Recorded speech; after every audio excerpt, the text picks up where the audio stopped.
இப்போ இன்றைக்கி நம்ம மத்தியானத்துக்கு ஒரு வல்லாரைக்கீரை பொரியல் பண்ணிக்கலாம். இப்போ பாருங்கள், நான் புதுசாக கட் பண்ணிகிட்ருக்கிறேன். இன்னும் கொஞ்சம் கட் பண்ணிட்டேன் இந்த பக்கம். இப்போ இதை க்ளீன் பண்ணிவிட்டு, வல்லாரைக்கீரை பார்த்திங்கன்னா என்றைக்காவது ஒரு நாளைக்கு கிடைக்கும். இப்போ நம்ம பொரியல் பண்ணிக்கலாம். இப்போ நம்ம கீரை பொரியல் செய்கிறதுக்கு நான் 2 ஸ்பூன் எண்ணெய் ஊற்றி கொஞ்சம் கடுகு உளுந்தம் பருப்பு போட்டு ஒரு பெரிய வெங்காயம் கட் பண்ணி நல்லா வதக்கிட்டு ஒரு 4-5 வரமிளகாய் போட்டு வதக்கியிருக்கேன். இப்போ அதுக்கப்புறம் கீரை அள்ளி போட்டுக்கலாம். பாருங்கள், நல்லா தண்ணியில் இந்த மாதிரி அலசி வச்சுருங்க, இல்லைன்னா மண் நிறையா இருக்கும்.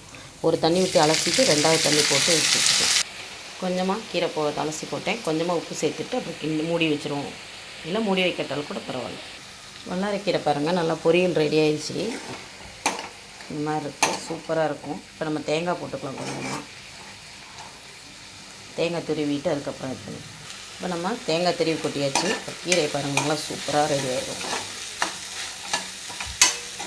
இந்த கீரை பார்த்திங்கன்னா ரொம்ப நல்லது. எனக்காவது ஒரு நாளைக்கு தான் நம்ம பக்கம் கீரைக்காரர் கொண்டு வருவார். நான் இன்றைக்கி வாங்கினேன். வல்லாரைக்கீரை பொரியல் ரெடி ஆகிடுச்சு.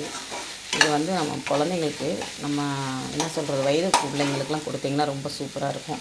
நம்மளுமே சாப்பிட்லாங்க. நம்ம வீட்டில் கீரை பொரியல் ரெடி ஆகிடுச்சு.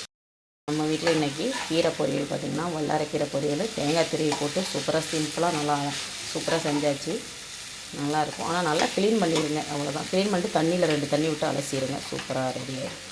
ஏன்னா இது மழை நேரம் பார்த்திங்களா, பூச்சி இருக்கும், புழு இருக்கும், மண் இருக்கும், அதுக்காக தான் சொல்கிறது.